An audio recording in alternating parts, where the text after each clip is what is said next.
ওম শ্রী নম ভগবতে বাসুদেবাই নম। জয় শ্রীকৃষ্ণ। রাধে রাধে।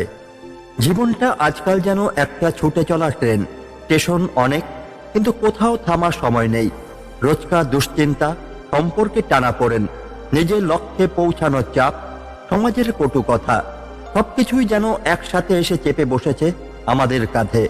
এই অস্থিরতার মাঝে কখনো কি আমরা ভেবেছি আমাদের মনটাকে একটু শান্ত করা দরকার? কখনো কি মনে হয়েছে সব সমস্যার একটা দিক নির্দেশ, একটা সমাধান দরকার? বন্ধুরা, সেই উত্তর একটাই, শ্রীমদ্ ভগবদ গীতা। হ্যাঁ, হয়তো আপনার অফিস আছে, হয়তো সংসারের দায়িত্ব আছে, পড়াশোনার চাপ বা জীবনের হাজারো টানাপোড়েন আছে। তবু আমরা বিশ্বাস করি একদিনে অন্তত একটি শ্লোক পড়লে জীবনের মোড় ঘুরে যেতে পারে। এই কারণেই আমরা নিয়ে এসেছি প্রীতি ভালো কথা চ্যানেলের অনন্য উপস্থাপনা, যেখানে প্রতিদিন একটি করে গীতা শ্লোক, তার ব্যাখ্যা, অনুবাদ এবং জীবন ঘনিষ্ঠ বিশ্লেষণ নিয়ে হাজির হই। প্রিয় দর্শক, আজকের পর্বে আমরা আলোচনা করব গীতার প্রথম অধ্যায়ের 11 শ্লোক।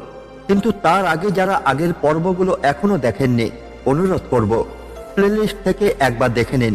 এটি শুধুই ধারাবাহিকতা নয়, এটি একটি যাত্রা, একটি আত্মিক জার্নি, যেখানে আপনি ধীরে ধীরে খুঁজে পাবেন নিজেকে। গীতা শুধু একটি গ্রন্থ নয়, গীতা এক ধ্বনি, এক শক্তি, এক আশ্বাস। শ্রীকৃষ্ণ শুধু উপদেশই দেননি, তিনি আমাদের ভেতরের আত্মার সঙ্গে সংযোগ করিয়ে দিয়েছেন। এই কথাগুলো শুধুই পুরাণ নয়, এগুলো আজকের জীবনের বাস্তব চিত্র। আমরা যে সমস্যার মধ্যে দিয়ে চলেছি, শ্রীকৃষ্ণ সেই উত্তর বহু হাজার বছর আগেই দিয়েছেন। 11 শ্লোকটি শুধু একটি সেনা নায়কের উৎসাহ নয়, এটি আমাদের শেখায় একতা, নেতার দৃষ্টিভঙ্গি ও কৌশল। আজকের যুগে যখন মানুষ নিজের জন্যই কাজ করে, সেই সময় একটি শ্লোক শেখায় কিভাবে একটা দল তৈরি করতে হয়, কিভাবে সবাইকে একসাথে লড়াইয়ের জন্য প্রস্তুত করা যায়, কিভাবে সত্যের পক্ষে দাঁড়িয়ে ন্যায়ের জন্য সংগঠিত হওয়া যায়। তাই আজকের এই পর্বে শুরুর আগে আপনাকে বলবো, নিজের ভেতরে সেই নেতাটিকে জাগান। গীতা পড়ুন, বুঝুন, গ্রহণ করুন। আর যদি আপনি এখনো প্রীতি ভালো কথা চ্যানেলটি সাবস্ক্রাইব না করে থাকেন, তাহলে এখনই করুন। কারণ এই যাত্রা কেবল আজকের জন্য নয়, এই যাত্রা জীবনের শেষ দিন পর্যন্ত চলবে। চলুন তবে শুরু করি আজকের শ্লোকের বিশ্লেষণ। অয়নেষু চ সর্বেষু যথা ভাগমবস্থিতা ভীষ্মমেবাভিরক্ষন্ত ভবন্ত সর্ব এব হি। তোমরা সকলে নিজ নিজ অবস্থানে অবিচলভাবে থাকো এবং সকলে মিলে ভীষ্ম পিতামহকে রক্ষা করো। এই একটি মাত্র শ্লোক, কিন্তু এই শ্লোকটির মধ্যে লুকিয়ে আছে এক শাসকের ভয়, এক সেনানায়কের দ্বিধা, এক দুর্বল নেতৃত্বের গভীর সংকেত।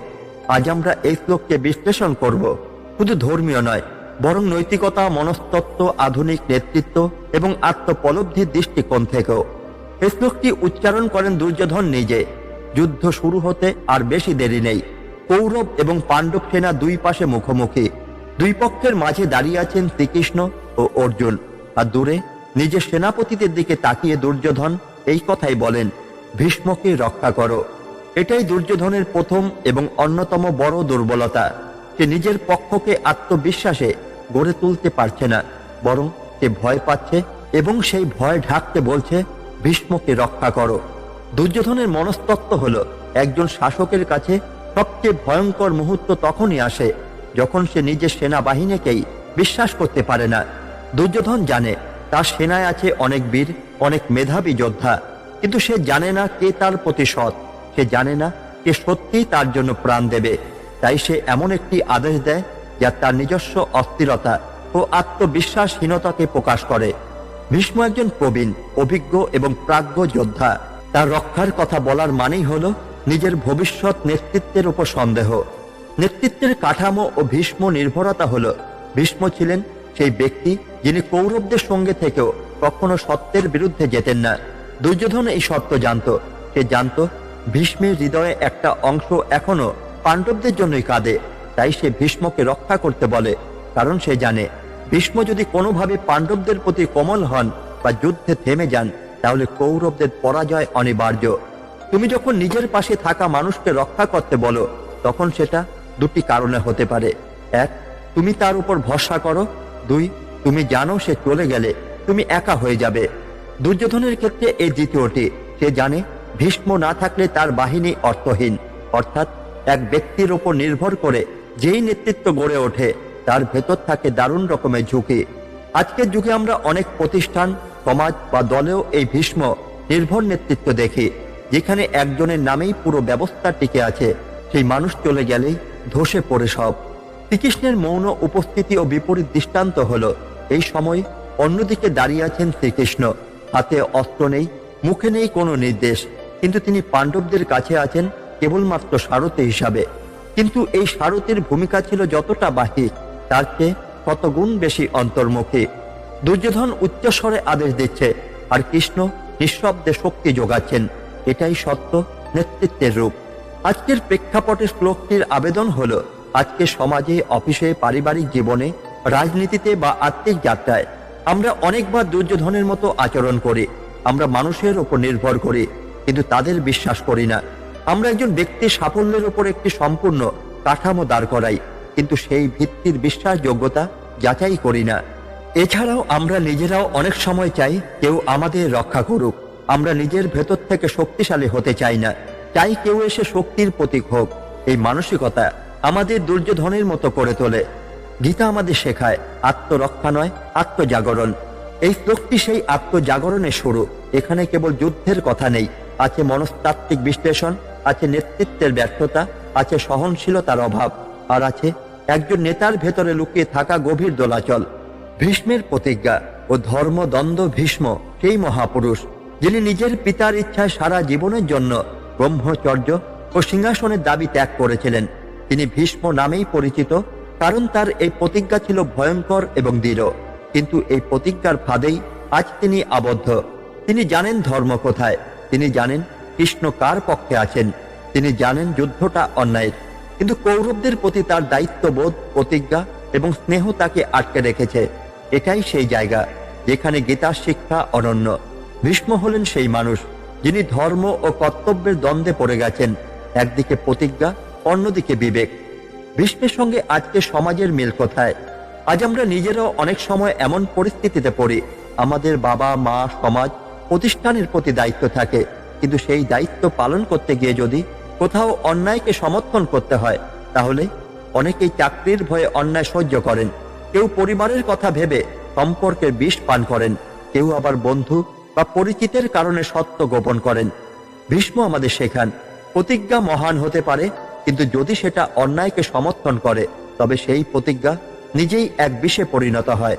যুদ্ধ চলাকালীন এক রাতে দ্রৌপদী কৃষ্ণকে প্রশ্ন করলেন, হে কেশব, আপনি তো জানেন ভীষ্ম একজন ধার্মিক মানুষ, তিনি তো সব বোঝেন, তাহলে কৌরবদের পক্ষে কেন? কৃষ্ণ বললেন, ভীষ্ম জানেন তিনি অন্যায়ের পক্ষে আছেন, কিন্তু নিজের শপথ তাকে আটকে রেখেছে। তার শরীর যুদ্ধ করছে কৌরবদের হয়ে, কিন্তু মন আর আত্মা প্রতিদিন লড়াই করছে নিজের সত্তার বিরুদ্ধে। এই উত্তরে লুকিয়ে আছে ভীষ্মের কৌশল, এবং এখানে উঠে আসে গীতার আসল প্রশ্ন, আপনি কি করবেন যখন কর্তব্য আর সত্য বিপরীতমুখী দাঁড়িয়ে যাবে? দুর্যোধনের আসল ভয় হলো ভীষ্মের মন নয়, কেবল অস্ত্র। দুর্যোধন জানে ভীষ্মের শরীর তাদের পক্ষে আছে, কিন্তু মন একদম নয়। তাই সে সৈন্যদের নির্দেশ দেয়, ভীষ্মকে রক্ষা করো। আজকে সমাজেও আমরা এমন অনেক নেতাকে দেখি যারা মন থেকে কখনোই সংগঠনের পাশেই থাকে না, শুধু দায়িত্বের কারণে কাজ করেন। এর ফলে তাদের শক্তিও পুরোপুরি প্রকাশ পায় না। ভীষ্ম শেষ পর্যন্ত যুদ্ধক্ষেত্রে শরণাগত হন কৃষ্ণের প্রতি। তিনি তার শরীর পাণ্ডবদের বাণে বিদ্ধ হতে দেন, তিনি ইচ্ছা মৃত্যু গ্রহণ করেন। এই ঘটনা আমাদের শেখায়, যদি কখনো আপনি ভুল পথে বাধ্য হয়ে থাকেন, তাহলে সেখান থেকে ফিরে আসা মানেই পরাজয় নয়, সেটাই প্রকৃত বিজয়। গীতার শিক্ষায় আত্মসমর্পণ হলো দুর্বলতা নয়, ঈশ্বরের প্রতি পূর্ণ আস্থা। একাদশ শ্লোক শুধু যুদ্ধের কৌশল নয়, এটা এক বিশাল মানসিক যুদ্ধের প্রতীক। দুর্যোধন ভয় পায় তার নিজের পক্ষে দুর্বলতা নিয়ে। ভীষ্ম দ্বন্দ্বে ভোগেন, এবং সেই দ্বন্দ্বই আমাদের চেতনায় গভীর প্রশ্ন তোলে। আমাদের জীবনে যখন আমরা আমাদের বিবেক, কর্তব্য, পরিবার, প্রতিষ্ঠান এসবের মধ্যে ছিন্ন ভিন্ন হই, তখন গীতা আমাদের শান্তি ও দিশা দেয়। যখন দুর্যোধন এই কথা বলছে, তখন সেটি একটি সাধারণ সামরিক আদেশ নয়, এটি ছিল এক ধরনের অসহায় আত্মরক্ষার প্রয়াস। কেন ভীষ্ম, যিনি মহারথী, যিনি একা অনেক রাজাকে প্রতিহত করতে পারেন, তাকে রক্ষার নির্দেশ দিতে হবে? কারণ দুর্যোধন জানত ভীষ্মের ভেতরে যে ধর্মবোধ, যে ন্যায়বোধ, তা যুদ্ধে যে কোনো সময় দুর্বলতা হয়ে উঠতে পারে। তিনি জানত এই যুদ্ধে ভীষ্ম হয়তো শরীর নিয়ে কৌরবদের পক্ষে আছেন, কিন্তু অন্তর দিয়ে তিনি পাণ্ডবদের রক্ষা করতে চাইবেন। এটি কেবল কুরুক্ষেত্রের কথা নয়, এটি আমাদের প্রত্যেকের জীবনের কথা।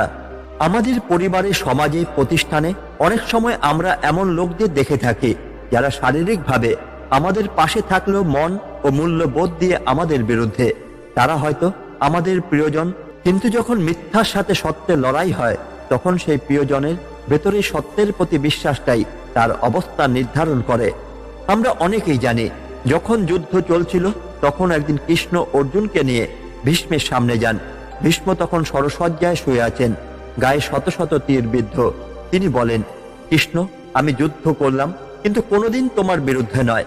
আমার অস্ত্র পাণ্ডবদের বিরুদ্ধে গিয়েছে, কিন্তু হৃদয় তোমাদের জন্যই কেঁদেছে। তখন কৃষ্ণ কিছু বলেননি, কেবল মৌন থেকে ভীষ্মের পায়ের দিকে তাকিয়েছিলেন। এই নীরবতা যেন ছিল মহা শব্দের চেয়ে উচ্চারিত। যেসব কথা ভাষায় বলা যায় না, সেগুলো নীরবতা দিয়ে অনুভব করানো যায়। যে শুদ্ধ হৃদয়ের লোক দায়িত্বের নামে ভুল পথে হাঁটে, সে তখনও ভগবানের করুণায় থাকে। ভগবান শাস্তি দেন না, বরং উপলব্ধির পথ খুলে দেন। আমরা অনেকেই এমন অবস্থায় পড়ি যেখানে আমাদের মূল্যবোধ আমাদের সিদ্ধান্তের সঙ্গে দ্বন্দ্বে পড়ে। আমরা এমন সিদ্ধান্ত নেই যেগুলো বাইরে থেকে যুক্তিসঙ্গত দেখায়, কিন্তু হৃদয় টানে না। আমরা যখন সত্যের পথে থেকেও মায়ার বশে বিপথে যাই, যখন নিজের স্বার্থে প্রিয়জনকে কষ্ট দেই, যখন পরিস্থিতি মোকাবেলায় নিজের বিশ্বাস হারাই, তখন কৃষ্ণ বলে না কিছু, কেবল নীরবে আমাদের ভুলের দিকে নির্দেশ করেন। আর সেই নীরবতা একদিন গভীর উপলব্ধি হয়ে ফিরে আসে। ধরুন, একজন শিক্ষক নিজের পরিবারের চাপে এমন চাকরি নিলেন যেখানে তিনি নিজের আদর্শবোধ বিসর্জন দিতে বাধ্য হচ্ছেন। তিনি পড়াচ্ছেন এমন প্রতিষ্ঠানেও যেখানে শিক্ষার আদর্শ নেই, কেবল ব্যবসা।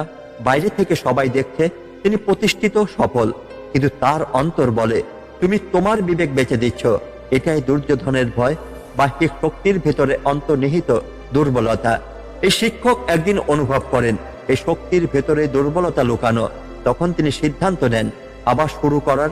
এই সিদ্ধান্তই তাকে প্রকৃত বিজয় এনে দেয়। বাহ্যিক শক্তি বড় কথা নয়, অন্তরের দৃঢ়তা বেশি গুরুত্বপূর্ণ। আপনি যদি সত্য পথে থাকেন, কৃষ্ণ আপনার সঙ্গে আছেন, কিন্তু কৃষ্ণ সবসময় উচ্চ স্বরে কথা বলেন না। কখনো তিনি নীরব থাকেন, আপনার অন্তরের ভেতর তার বাণী তুলে ধরেন। এই উপলব্ধির জন্যই চাই প্রতিদিন গীতা পাঠ। এই শ্লোকটি শুধু একটি নির্দেশ নয়, এটি এক ক্রান্তিকালের প্রতিধ্বনি। একদিকে দুর্যোধনের সন্দেহ ও অস্থিরতা, অপরদিকে ভীষ্মের মতো মহামানবকে সম্মুখে রেখেও তার প্রতি অসন্তোষ। সব মিলে এই শ্লোক দাঁড় করা একটি প্রশ্ন, শক্তি কি কেবল বাহ্যিক সৈন্য সংখ্যা আর অস্ত্রসজ্জায়, নাকি ঐক্য, আস্থা ও নেতৃত্বের প্রতি বিশ্বাসই প্রকৃত শক্তির ভিত্তি? এই শ্লোকে দুর্যোধন ভীষ্মকে সামনে সারিতে রাখলেও তার মনে এক গভীর সংকোচ কাজ করছিল। সে জানত ভীষ্ম ঠিক কতটা নিরপেক্ষ, এবং এই সন্দেহ থেকেই সে গোটা কৌরব সেনাকে নির্দেশ দিল যেন তারা ভীষ্মকে রক্ষা করে, তার পাশে থাকে। এখানে শ্রীকৃষ্ণের মৌন শিক্ষা সবচেয়ে বেশি প্রাসঙ্গিক। এই শ্লোক আমাদের বোঝায় দুর্যোধন বাহ্যিক দাপটে দৃঢ় থাকলেও ভেতরে ছিল ভীত ও দুর্বল। কারণ শক্তি তখনই অকার্যকর হয় যখন ঐক্য থাকে না, বিশ্বাসও থাকে না। দুর্যোধনের এই নির্দেশ আসলে তার নিজের ভয় ঢাকতে চাওয়ার একটি চেষ্টা। সে বুঝেছিল ভীষ্ম যদি হৃদয় দিয়ে না লড়েন তাহলে কৌরবদের পরাজয় নিশ্চিত। তাই জোর করে সৈন্যদের বলছে, ভীষ্মের পাশে থাকো। এখানে একটি গভীর শিক্ষা আমাদের জীবনে প্রতিধ্বনিত হয়। জোর করে কাউকে আপন করা যায় না, বিশ্বাস অর্জন করতে হয়। দুর্যোধনের আশঙ্কা অমূলক ছিল না। ভীষ্ম পাণ্ডবদের প্রতি পক্ষপাত না করলেও তাকে ভেতরে কাটার মতো বিঁধেছিল সত্যকে না বলে মিথ্যার পক্ষে যুদ্ধ করতে বাধ্য হওয়া। এই দ্বন্দ্ব কেবল ভীষ্ম নয়, দ্রোণাচার্যকে গ্রাস করেছিল। একসময় যিনি অর্জুনকে ধনুর্বিদ্যা শ্রেষ্ঠ করে তুলেছিলেন, সেই দ্রোণ নিজেই যুদ্ধ করতে বাধ্য হচ্ছেন পাণ্ডবদের বিরুদ্ধে। এই দৃশ্য যেন জীবনেরই প্রতিচ্ছবি, যেখানে আমরা অনেক সময় নিজের আদর্শ ও বাস্তবতার মধ্যে পড়ে সিদ্ধান্তহীন হয়ে পড়ি। দুর্যোধনের চারপাশে ছিল নামি দামি যোদ্ধারা, তবুও সে ভয় পেত, কারণ তারা সবাই তার হৃদয় থেকে নয়, বাধ্যতামূলকভাবে পাশে ছিল। আস্থা ছাড়া দল ভেঙে যায়। আজকের অফিস, পরিবার, সমাজ সব ক্ষেত্রেই যদি নেতৃত্বে আস্থা না থাকে, দল ভেঙে পড়ে। শ্রদ্ধা অর্জন করতে হয়, দাবি করে নয়। ভীষ্মের মতো ব্যক্তিত্বকে সম্মান আদায় করে নয়, উপার্জন করে পেতে হয়। শ্রীকৃষ্ণ এই পুরো আলোচনার সময় চুপ ছিলেন, কিন্তু তার এই নীরবতা আমাদের শেখায় কখনো শুধু বললেই হয় না, নিজের চরিত্র দিয়ে বিশ্বাস তৈরি করতে হয়। তিনি কখনো কাউকে বাধ্য করেননি, তিনি শুধু পথ দেখিয়েছেন, আর যিনি পথ দেখান তার নির্দেশের অপেক্ষায় থাকে গোটা বিশ্ব। বন্ধুরা, আজকের শ্লোক আমাদের শেখায় শক্তি হলো না শুধু সৈন্য আর অস্ত্র, সত্যিকারের শক্তি হলো নেতৃত্ব, আস্থা এবং ঐক্য। জীবনে বিশ্বাস অর্জন করতে হয় আদেশ দিয়ে নয়, সম্মান দিয়ে। তা নিজের জীবনে ভীষ্ম হন যিনি চরিত্রে দুর্দান্ত, আদর্শে অনর। দুর্যোধন হবেন না যিনি ভয়ে ভরপুর হয়ে দাপট দেখে আস্থা কিনতে চান। আজ এই একাদশ শ্লোকের আলোকে আসুন জীবনের নেতৃত্ব, আস্থা আর আত্মবিশ্বাস দিয়ে নিজেকে গড়ে তুলি।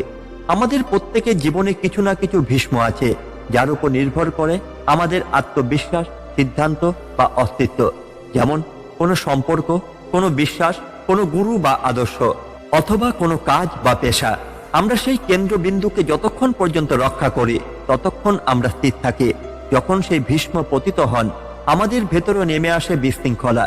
যখন কুরুক্ষেত্রের যুদ্ধ শুরু হলো, ভীষ্ম পিতামহ পাণ্ডবদের বিপক্ষে ছিলেন, কিন্তু তার হৃদয় পাণ্ডবদের জন্য কাঁদত। তিনি নিজেই বলেছিলেন, আমি রাজবংশের কর্তব্য রক্ষা করছি, কিন্তু মন ও আত্মা যুধিষ্ঠিরের সাথে আছে। এই দৈত্যতা দুর্যোধন বুঝেছিল। সে জানত ভীষ্ম যদি সত্যিকারের শক্তিতে না লড়েন তবে তার উপস্থিতি নিরর্থক হবে। তাই সে বলল, ভীষ্মকে রক্ষা করো, যেন তাকে কেন্দ্র করে সাহস গড়ে তোলা যায়। আজ আমরা যে কোনো প্রতিষ্ঠান, পরিবার, সমাজ বা দলে কাজ করি না কেন, সেখানে এমন কেউ থাকেন যিনি সেই প্রতিষ্ঠানের ভীষ্ম। আমরা সবাই নির্ভর করি তার নৈতিক দৃঢ়তা, জ্ঞান, অভিজ্ঞতা, তার নেতৃত্বের ওপর। যদি তাকে রক্ষা না করা হয় মানসিকভাবে, শারীরিকভাবে কিংবা নীতিগতভাবে, তাহলে পুরো কাঠামো ভেঙে পড়ে। যেমন একজন অভিজ্ঞ শিক্ষকের মনোবল ভেঙে গেলে শিক্ষা প্রতিষ্ঠান দুর্বল হয়। একজন আদর্শ বাবার সম্মান ক্ষুণ্ণ হলে পরিবারের ভিতর দ্বন্দ্ব শুরু হয়। একজন সৎ নেতার উপর আস্থা না থাকলে জাতির পথ হারিয়ে যায়। তাই শিক্ষা এই যে নিজের জীবনের কেন্দ্রে থাকা ভীষ্মকে চিনুন, তাকে রক্ষা করুন। একজন যুবক খুব ভালো গান গাইত। সে এক সঙ্গীত প্রতিযোগিতায় অংশগ্রহণ করল, কিন্তু শেষ মুহূর্তে হারিয়ে গেল। বিচারকের মন্তব্য ছিল, তুমি খুব ভালো, কিন্তু তোমার বিশ্বাস কোথায়? সে হতাশ হয়ে নিজের গুরুজনের কাছে গেল। গুরু হেসে বললেন, তুমি যতবার গান গাইলে মনে করছিলে আমি আছি তোমার পাশে, এবার মনে করনি তাই হেরেছ। আমি হয়তো দূরে ছিলাম, কিন্তু তোমার আত্মবিশ্বাসই তো ছিল আমার রূপ। এই গুরুই সে যুবকের ভীষ্ম, যিনি না থাকলে সে ভেঙে পড়ে। ঠিক সেভাবেই আমাদের সবার একটা ভীষ্ম থাকে, যার অস্তিত্বে আমরা সাহস পাই, মনোবল পাই, এগিয়ে চলার পথ খুঁজে পাই। তাই নিজেকে জিজ্ঞাসা করুন, আপনার জীবনের সেই একজনকে, আপনি কি তাকে যথেষ্ট সম্মান ও রক্ষা করছেন, নাকি আপনি তার অবস্থান নিশ্চিত করতে ভুলে যাচ্ছেন? আজকের এই একাদশ শ্লোক শুধুই যুদ্ধের রণকৌশল নয়, এটি আমাদের শেখায় কেন্দ্রকে রক্ষা করো, শিকড়কে রক্ষা করো। কারণ গাছ যতই বড় হোক, শিকড় না থাকলে সে টিকে থাকে না। জীবনের এই শ্লোক হোক আমাদের নতুন চোখে দেখা। ভীষ্ম ছিলেন এক আদর্শ মানুষ, পিতার সম্মানে আজীবন ব্রহ্মচর্য পালনকারী, কৌরবদের প্রতি তার আনুগত্য প্রশ্নাতীত। কিন্তু এই শ্লোকে আমরা এমন এক ভীষ্মকে দেখি যিনি জানেন তিনি ভুল পথে দাঁড়িয়ে আছেন। তিনি জানেন ধর্ম পাণ্ডবদের পক্ষে, তবু কর্তব্য বোধের নামে তিনি পক্ষে অস্ত্র ধারণ করেছেন। এই দ্বন্দ্ব আমাদের জীবনের ক্ষেত্রে বারবার আসে। আমরা কতবার এমন কাজ করি যা আমাদের নৈতিকতা মানে না, কিন্তু বাধ্য হয়ে করি, পরিবার, চাকরি, সমাজ, এমনকি ভালোবাসার মানুষের চাপে। এই শ্লোক যেন সেই দোটানার প্রতীক। ভীষ্মের শঙ্খধ্বনি ছিল খুব জোরালো, উচ্চস্বরে, যেন সমস্ত কুরুক্ষেত্র কেঁপে উঠল। কেন তিনি এত জোরে শঙ্খ বাজালেন? এর মানসিক ব্যাখ্যা হতে পারে নিজের দ্বিধা মুছে ফেলার প্রচেষ্টা, দুর্যোধনের আত্মবিশ্বাস জাগানো, নিজের মনকে শক্ত করার প্রয়াস। যেহেতু তিনি জানতেন তিনি যুদ্ধে হারবেনই, তবুও তাকে লড়তে হবে। এই শঙ্খধ্বনি শব্দটি আজকের যুগে এক রূপক। আমরা কতবার নিজের মনকে প্রবোধ দিতে বড় বড় কথা বলি, আমি ঠিক আছি, সব ঠিক হয়ে যাবে, আমার কোনো সমস্যা নেই। এই যেন এক মানসিক শঙ্খধ্বনি, যা বাইরে শক্তির প্রকাশ হলেও ভেতরে কেবল দ্বিধা। আজকের কর্পোরেট দুনিয়া, পারিবারিক সংকট কিংবা সম্পর্কের টানাপোড়েন, সব ক্ষেত্রেই আমরা এমন পরিস্থিতির সম্মুখীন হই যেখানে আমাদের ভেতরের ভীষ্ম জেগে ওঠে। জানি আমরা যা করছি তা ভুল, কিন্তু করতেই হয়। একজন সরকারি কর্মচারী ঘুষ নিতে বাধ্য হন, কারণ উপরওয়ালারা চাপে রাখে। একজন গৃহবধূ পণ্যের জন্য অত্যাচারিত হয়, তবু সংসার টিকিয়ে রাখে সন্তানের ভবিষ্যতের জন্য। একজন যুবক নিজের স্বপ্ন বিসর্জন দেয় পরিবারের চাওয়াকে মান্য করতে গিয়ে। এই সমস্ত কষ্টের মূলেই আছে শঙ্খধ্বনি, এক প্রকার মুখোশ, এক বাধ্যতামূলক কর্তব্য, এক চাপা কান্না। ভীষ্মের মতো আমরা যদি বারবার দ্বিধার মধ্যে পড়ি, তাহলে গীতার আসল পাঠকে গীতা আমাদের শেখায় মোহ ছাড়ুন, কর্তব্য পালন করুন, তবে সেই কর্তব্য যেন আত্মার সঙ্গে সঙ্গতিপূর্ণ হয়। কেবল বাইরের কর্তব্য নয়, ভেতরের আত্মার কর্তব্য, সেটি ধর্ম। ভগবান কৃষ্ণ তাই বলেন, নিজের ধর্ম পালন করো, পরের ধর্ম নয়। ভীষ্ম নিজ ধর্মে থেকেও নিজ সত্য হারিয়েছিলেন। আমাদেরও জীবনে এমন কিছু ভীষ্ম আছেন যারা আমাদের পথ দেখান। কখনো হতে পারেন আপনার বাবা, আপনার শিক্ষক, মা, অথবা এমন কোনো মূল্যবোধ যা আপনাকে গড়ে তুলেছে। কিন্তু প্রশ্ন হলো, আজ আমরা নিজেদের সেই আদর্শের রক্ষা করছি তো? আমরা কি সেই নৈতিকতাকে রক্ষা করছি যা আমাদের অন্তরে রোপিত হয়েছিল? গীতার এই শ্লোক আমাদের শুধু বাইরের শত্রুর কথা বলে না, এটি আমাদের মনে থাকা বিভ্রান্তি, ভয়, অসহায়তা, সন্দেহ, এই অদৃশ্য শত্রুদের সঙ্গে যুদ্ধ করার জন্য সংগঠিত হতে শেখায়। আজকে সমাজে একতা ছিন্ন ভিন্ন, মানুষ মানুষকে টেনে নামাতে চায়, কিন্তু গীতা বলে প্রত্যেকে নিজ নিজ স্থানে দাঁড়াও এবং তোমার মহৎ মূল্যবোধকে রক্ষা করো, কারণ সেটাই তোমার শক্তির মূল ভিত্তি। তাই বন্ধুরা, আজ আমরা শিখলাম সংগঠিত হওয়া মানে শারীরিক শক্তি নয়, মানসিক ঐক্য। আত্মবিশ্বাস মানে কাউকে আঘাত করা নয়, বরং নিজের আদর্শে অটল থাকা। যুদ্ধ মানে অস্ত্র নয়, আত্মিক সচেতনতা। আপনি, আমি, আমরা প্রত্যেকে এই কালের একটি চরিত্র। কারো ভেতরে অর্জুন আছে, কারো ভেতরে দুর্যোধন, কিন্তু শ্রীকৃষ্ণ গীতা দিয়ে আমাদের একটাই পথ দেখান, নিজেকে চেনো, সত্যের পক্ষে দাঁড়াও, ভয় পেও না। গীতার এক একটি শ্লোক যেন এক একটি পথের আলো। আজ আমরা একাদশ শ্লোক পড়লাম, বুঝলাম, উপলব্ধি করলাম। আগামী পর্বে আমরা প্রবেশ করব দ্বাদশ শ্লোকে, আরো গভীরে, আরো বাস্তব, আরো আমাদের জীবনের সঙ্গে সম্পর্কিত। তাই যারা এখনো এই চ্যানেলটি সাবস্ক্রাইব করেননি, এখনই করুন। আর ভিডিওটি ভালো লাগলে অবশ্যই কমেন্টে লিখুন। জয় শ্রীকৃষ্ণ। আজকের মতো বিদায় নিচ্ছি, তবে মনে রাখবেন, আপনার প্রতিটি দিনে সূর্যোদয় হোক গীতার আলোয়। ধন্যবাদ। জয় শ্রীকৃষ্ণ। রাধে রাধে।